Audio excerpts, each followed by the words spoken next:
Bonjour chers amis auditeurs et auditrices, c'est Hervé Chesville, toujours très heureux de vous retrouver pour notre rendez-vous hebdomadaire Panorama Info. Je dois avouer que je n'ai jamais été passionné par le Tour de France. Je n'ai jamais vraiment compris l'intérêt d'attendre pendant des heures au bord d'une route afin de pouvoir apercevoir, l'espace de quelques secondes, passer des cyclistes à toute vitesse. Certes, la retransmission à la télévision de cette épreuve cycliste annuelle permet de découvrir de magnifiques paysages de France, et même d'ailleurs, comme ce fut le cas cette année, avec des vues d'Italie, et même, paraît-il, de la République de San Marino.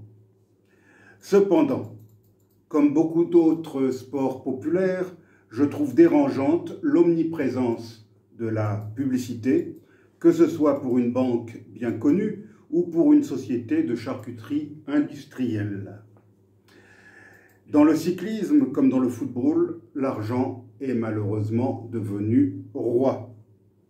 Cette année, je ne me suis pas plus intéressé au Tour de France que les années précédentes.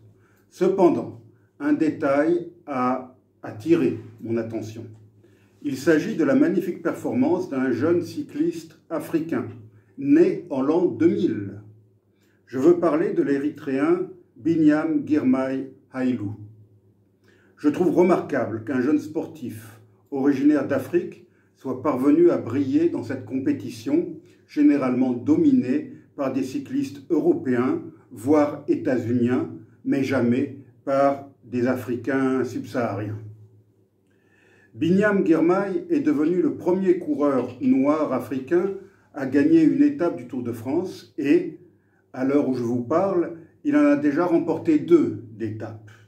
Peut-être en gagnera-t-il d'autres, puisque le Tour de France n'est pas encore terminé.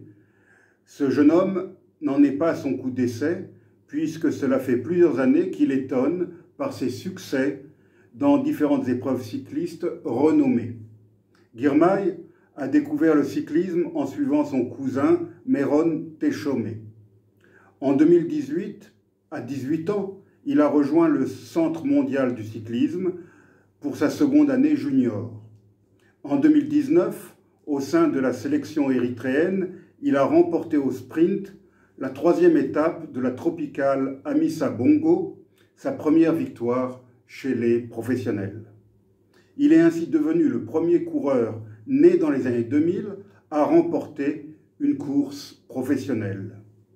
Quelques années plus tard, il a remporté une nouvelle étape au sprint lors du Tour du Rwanda. En 2020, il a terminé 4e au Tour de Toscane. C'est en décembre de cette année-là qu'il a été nommé coureur africain de l'année par un jury présidé par Bernard Hinault. En 2021, il s'est fait remarquer durant le Tour de Pologne. La même année, en septembre, il est au sprint vice-champion du monde sur route espoir à Louvain, en Belgique. Il s'agit de la première médaille à un championnat du monde de cyclisme remporté par un cycliste originaire d'Afrique subsaharienne. En 2022, il s'est illustré lors du Paris-Nice ainsi qu'au Milan-San Remo avant d'entrer dans l'histoire le 27 mars en remportant le Gand Wevelgem à l'issue d'un sprint à 4 après s'être échappé du peloton à 24 km de l'arrivée. Ce succès lui a permis de devenir le premier cycliste d'Afrique subsaharienne à remporter une classique flandrienne. En mai, il a pris part à son premier grand tour avec le Tour d'Italie, durant lequel il a remporté la 10e étape, apportant ainsi une victoire historique au cyclisme africain. En 2023, Girmay a terminé 3e de la 7e étape du Tour de France, derrière Jasper Philipsen et Mark Cavendish. Mais c'est surtout durant ce Tour 2024 que Girmay a atteint la renommée internationale lorsqu'il a remporté la 3e étape au sprint à Turin le 1er juillet. 2 jours plus tard, il a endossé le maillot vert, devenant le premier Africain à revêtir cette tunique. Il signe une seconde victoire le 6 juillet lors de la 8e étape à Colombey-les-Deux-Églises. Souhaitons à Girmay de continuer à voler de victoire en victoire jusqu'à l'arrivée à Nice le 21 juillet.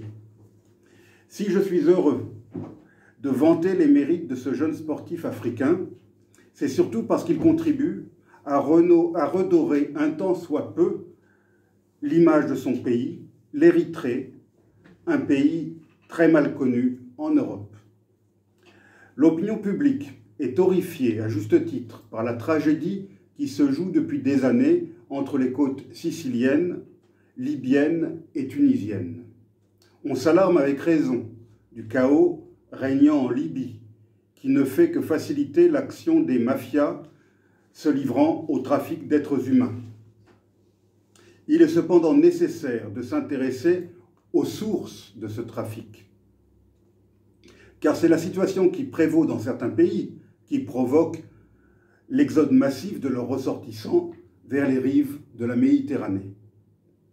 Certains de ces pays sont bien connus, les drames qui s'y déroulent ayant été fort médiatisés. C'est le cas de la Syrie, par exemple. Pourtant, il est des pays qui ne sont que très rarement évoqués par nos grands médias. Le nombre de migrants érythréens aurait pourtant dû les conduire à s'intéresser depuis longtemps à la situation qui prévaut en Érythrée. Selon certaines estimations, un tiers des migrants tentant de traverser la Méditerranée pour rejoindre les côtes européennes seraient en provenance d'Érythrée. Pourquoi tant d'Érythréens, essentiellement des jeunes gens, prennent-ils des risques insensés pour quitter leur pays et entreprendre une invraisemblable et périlleuse odyssée à travers l'Afrique et la Méditerranée? Depuis son indépendance, l'Érythrée est progressivement devenue un État-caserne, sous la férule d'un dictateur dont le nom est totalement inconnu en Europe, contrairement à celui d'autres dictateurs africains passés et présents. Son nom à ce dictateur, c'est Isaias Afewerki. Cet ancien guérillero est pourtant certainement encore plus nocif que d'autres despotes de ce continent dont il m'arrive de parler sur ces ondes. Né en 1946, Afewerki s'est engagé dès les années 60 dans la longue lutte de libération nationale de l'Érythrée.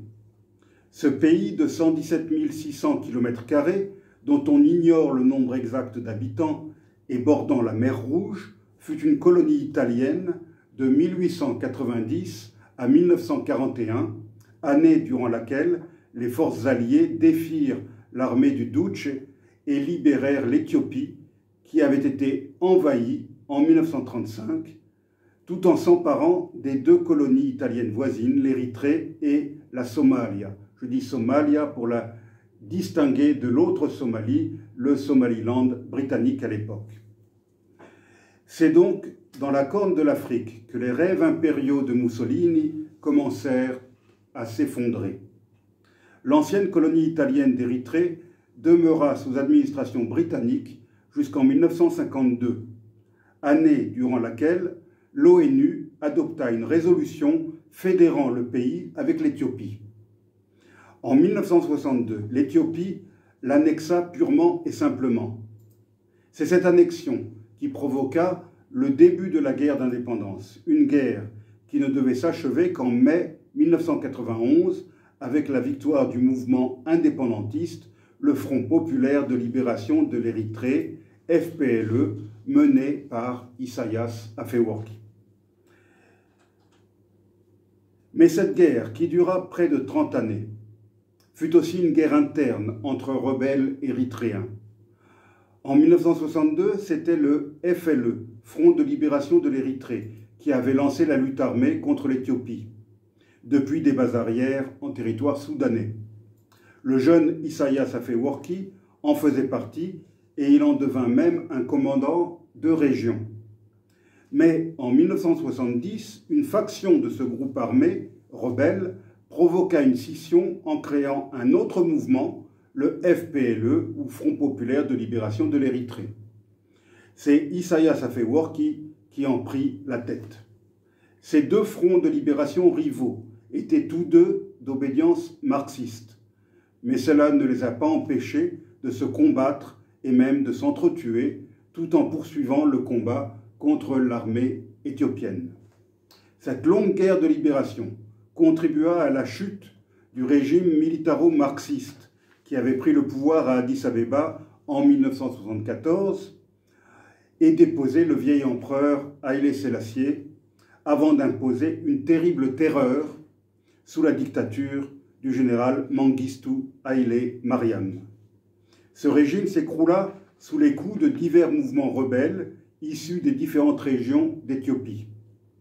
En Éthiopie proprement dite, le groupe armé qui prit le dessus fut le FPLT tigréen, le Front populaire de libération du Tigré, un groupe armé initialement indépendantiste, mais qui parvint à s'emparer du pouvoir en Éthiopie tout entière, à l'exception de l'Érythrée. À Asmara, c'est le FPLE qui s'empara du pouvoir et qui prit le contrôle de toute l'Érythrée. Quant au terrible dictateur rouge, Mengistu Haïlé Mariam, il parvint à s'enfuir à temps et depuis lors, il vit une paisible retraite au Zimbabwe. Il convient cependant de replacer ces victoires des rebelles et la chute du régime communiste éthiopien dans le contexte de la disparition du bloc de l'Est et de la dislocation de l'URSS. Rappelons que c'est aussi en 1991 que disparut l'Union soviétique.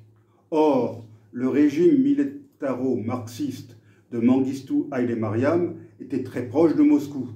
C'est l'URSS qui l'avait soutenu militairement dans sa guerre contre la Somalie en 1977-1978. Les troupes cubaines étaient même intervenues sur le terrain et avaient largement contribué à la victoire de l'Éthiopie contre la Somalie.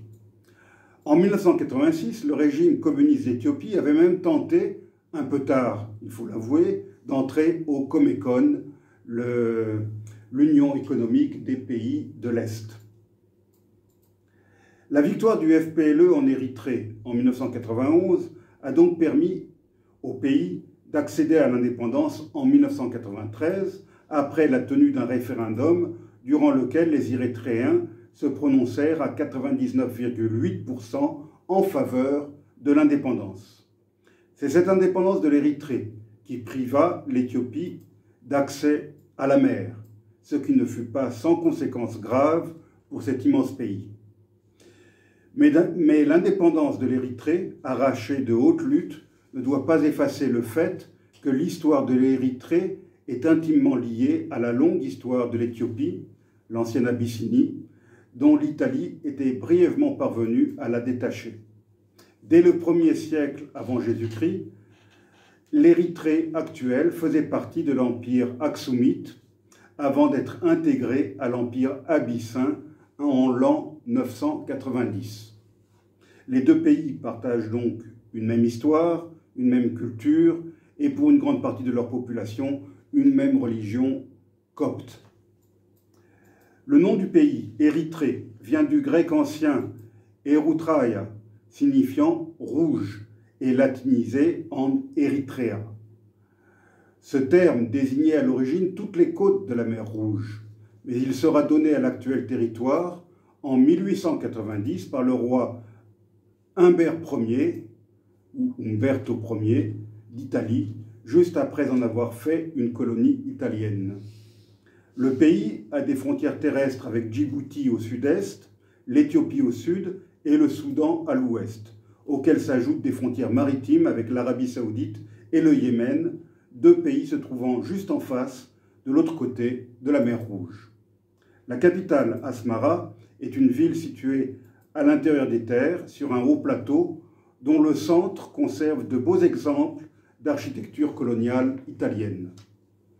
Les langues officielles de l'Érythrée sont le tigrinya, l'arabe et l'anglais.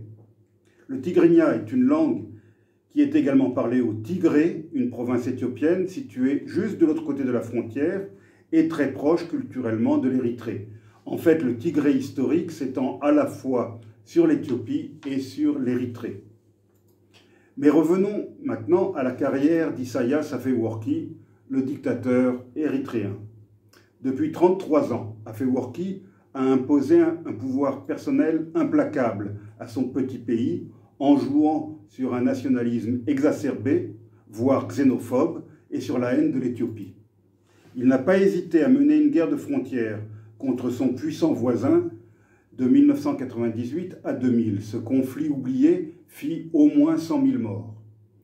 La sinistre ironie de cette hostilité entre les deux voisins, c'est qu'Afewerki était apparenté à Meles Zenawi, l'ancien chef du FPLT tigréen et homme fort de l'Éthiopie à partir de 1991, décédé en 2012. Tous deux sont des Tigréens, ethniquement. Tous deux ont lutté contre la dictature communiste du Négus rouge, Mengistu Haïlé Mariam. Tous deux ont contribué à la chute de ce dernier, à la tête de leurs mouvements rebelles respectifs. Tous deux sont arrivés au pouvoir en même temps, l'un à Addis Abeba, l'autre à Asmara. Tous deux ont été soutenus par les États-Unis durant les années 90. Bill Clinton voyait en eux des dirigeants exemplaires, espoirs de l'Afrique. Le président états-unien avait même qualifié ces deux dirigeants et le président Museveni d'Ouganda de leaders de la renaissance africaine. Tout cela ne les a pas empêchés de se livrer à une guerre de tranchées épouvantable pour quelques arpents de territoires arides autour de la localité de Badmé. C'est cette haine de l'Éthiopie, pourtant si proche culturellement, qui a permis à Afewerki d'imposer un régime de plus en plus dictatorial. Son parti unique, renommé Front populaire pour la démocratie et la justice, contrôle tous les sièges de l'Assemblée nationale. Cette dernière ne s'est d'ailleurs plus réunie depuis 2002. Depuis 1991, les élections sont sans cesse repoussées. Ailleurs en Afrique, des hommes forts se plaisent à organiser des simulacres d'élections présidentielles qu'ils remportent chaque fois haut la main face à des figurants jouant le rôle d'opposants. C'est ce qui est en train de se passer ces jours-ci, une nouvelle fois, au Rwanda. Isaias Afewerki ne s'embarrasse pas de ce genre de comédie. Depuis 1991, il dirige son pays d'une main de fer, sans élection et sans aucun contre-pouvoir. Il n'existe aucun média indépendant dans ce pays tristement réputé pour les plus longues détentions de journalistes dans le monde. Aucun média étranger ou national n'est autorisé à exercer dans le pays. Dans son dernier rapport annuel, l'Érythrée est même classée 180e sur 180 par Reporters sans frontières. Selon RSF, au moins 30 journalistes croupissent dans les geôles du régime sans accès à leur famille ou à un avocat, certains sans jamais avoir été jugés. Plusieurs d'entre eux sont les journalistes emprisonnés depuis le plus longtemps sans procès dans le monde. Nous ne le libérerons pas et il n'aura pas de procès, avait même déclaré le président érythréen dans une interview en 2009 à propos du journaliste suédo-érythréen Dawit Isaak, détenu au secret dans des conditions abominables depuis 2001. Les jeunes, garçons et filles, sont embrigadés pour un service militaire à durée illimitée. Le budget militaire de l'Érythrée, calculé en pourcentage du PIB, est le plus élevé au monde après celui de la Corée du Nord. C'est ce service militaire sans fin qui pousse des milliers de jeunes à tenter de fuir le pays. Depuis l'indépendance, il n'y a pas eu de recensement de la population. Selon l'OMS, l'Érythrée aurait l'un des plus forts taux de natalité au monde. Pourtant, la population ne semble pas augmenter. La population du pays se situerait, selon certaines estimations, entre 3,6 et 6 millions d'habitants. C'est l'immigration illégale qui expliquerait le fait que cette population n'augmente pas. L'Érythrée, depuis son indépendance, s'est heurtée à l'Éthiopie, mais aussi à ses autres voisins. Elle fut au bord de la guerre avec le Soudan dans les années 90, et elle a eu des accrochages militaires avec le Yémen pour le contrôle d'îlots de la mer Rouge que les deux pays se disputent. Comme si cela ne suffisait pas, l'armée érythréenne s'est même emparée d'un rocher stratégique en territoire djiboutien.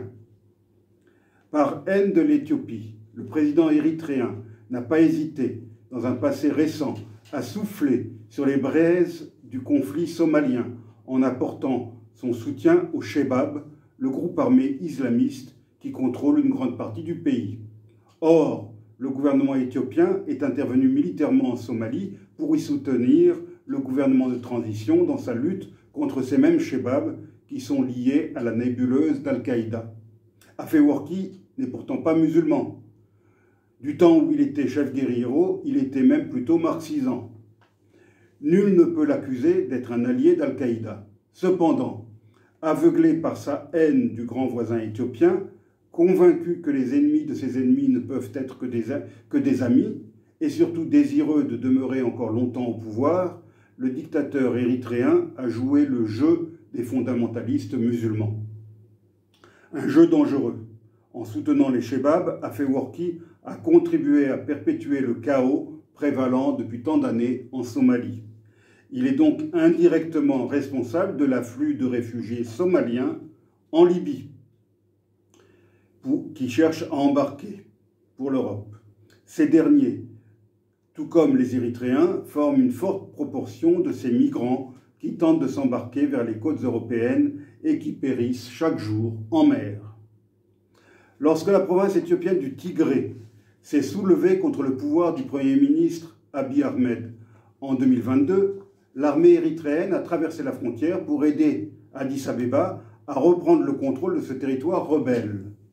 Elle a été accusée d'y avoir commis un grand nombre d'exactions et même de crimes de guerre. Cette intervention militaire en Éthiopie avait permis à Abiy Ahmed et à Isaias Afewerki de mettre officiellement fin à l'hostilité entre les deux pays. L'Éthiopie avait accepté de se retirer de Badmé et de la bande de territoire contestée. En échange, Asmara devait permettre aux importations et aux exportations éthiopiennes de transiter par le port érythréen de Massawa sur la mer Rouge. Abiy Ahmed souhaitait en effet sortir son pays de sa dépendance envers Djibouti, par où passe l'essentiel de ses exportations et importations. Malheureusement, Isaias Afewerki n'a pas tenu sa promesse et l'Éthiopie ne peut toujours pas utiliser le port de Massawa. C'est d'ailleurs ce qui a poussé le dirigeant éthiopien à conclure un accord avec le Somaliland, un État dont l'indépendance n'est pas reconnue internationalement, pour utiliser le port de Berbera, situé sur le golfe d'Aden. Cet accord a été vu par nombre d'observateurs comme une reconnaissance de fait par l'Éthiopie de l'indépendance du Somaliland, ce qui a provoqué la fureur du gouvernement somalien de Mogadiscio. Afewerki continue cependant à jouir d'une certaine popularité au sein d'une partie, au moins, de la population érythréenne. La longue lutte de libération contre l'Éthiopie a rendu les Érythréens très nationalistes. Les prises de position de leur président flattent sans doute leur orgueil et leur patriotisme. Je me souviens encore de ce chauffeur de taxi érythréen de Washington qui, durant tout le temps que dura la course, ne cessa de me vanter les mérites de son président, si probe, si honnête, si intègre, et à qui l'Érythrée devait tant. Cependant, Isaias Afewerki joue un jeu dangereux qui, à terme, risque de menacer non seulement la survie de son régime, mais aussi et surtout l'existence même de son pays. On ne maintient pas éternellement tout un peuple dans l'oppression et la terreur. On ne se moque pas impunément d'un grand pays voisin, d'une puissance émergente telle que l'Éthiopie. Ce pays a un besoin vital pour son développement économique d'un débouché sur la mer. Beaucoup d'Éthiopiens reprochent au régime de feu Meles Zenawi d'avoir laissé l'Érythrée devenir indépendante après la victoire de 1991 et la chute du régime militaro-marxiste de Mengistu. D'autres ont du mal à accepter que le Premier ministre actuel, Abiy Ahmed, ait cédé aux revendications territoriales érythréennes en 2022 sans obtenir en retour de pouvoir utiliser le port de Massawa. L'Éthiopie est un immense pays de 111 millions d'habitants, aux multiples ressources naturelles, et qui a un taux de croissance à 2 chiffres depuis des années, et qui attire des investisseurs du monde entier. Que pèse, face à ce géant en devenir, la petite Érythrée, en grande partie aride et désertique, et qui compterait moins de 6 millions d'habitants. Les transferts de fonds en provenance de la diaspora des Érythréens émigrés est la seule source de revenus du pays. L'agriculture fournit 11% du produit intérieur brut. Les exportations du pays sont essentiellement constituées de bétail, de viande et de gomme arabique. Par contre, ce pays occupe une position stratégique exceptionnelle. Avec ses 2234 km de côte sur la mer Rouge, juste en face de la péninsule arabique et à proximité du détroit de Bab el-Mandeb, par où transite une grande partie du commerce mondial entre l'Extrême-Orient, l'Inde, le Golfe Persique et l'Europe via le canal de Suez. Isaias Afewerki est aujourd'hui âgé de 78 ans et il est au pouvoir depuis avant même l'indépendance de son pays, c'est-à-dire depuis au moins 33 années. Isaias Afewerki et son régime totalitaire ne sont pas éternels. Que se passera-t-il le jour où le dictateur finira par disparaître? Une chose me paraît certaine, l'Éthiopie ne laissera pas n'importe qui s'installer en Érythrée et elle finira tôt ou tard par récupérer, d'une manière ou d'une autre, l'accès à la mer dont elle a tant besoin pour son développement économique. En attendant la fin inéluctable de ce régime, la communauté internationale ferait bien de s'intéresser davantage à la situation en Érythrée, ne serait-ce que pour tenter de résoudre la crise migratoire, source d'instabilité politique en Europe, comme les récentes élections législatives françaises l'ont encore montré. N'oublions pas qu'un tiers de ces migrants rêvant d'Europe provient d'Érythrée et davantage encore de cette région troublée de la Corne de l'Afrique. En ce sens, je serais heureux si les exploits du jeune Girmay au Tour de France 2024 pouvaient permettre de susciter un regain d'intérêt pour cette contrée oubliée dont le littoral avait pourtant servi de cadre aux aventures d'Henri de Montfred et à ses fameux secrets de la mer Rouge, voici un siècle. C'est sur ces paroles que je vous laisse, chers auditeurs, en vous faisant écouter une chanson érythréenne.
Don't touch me, if you touch me, just leave me.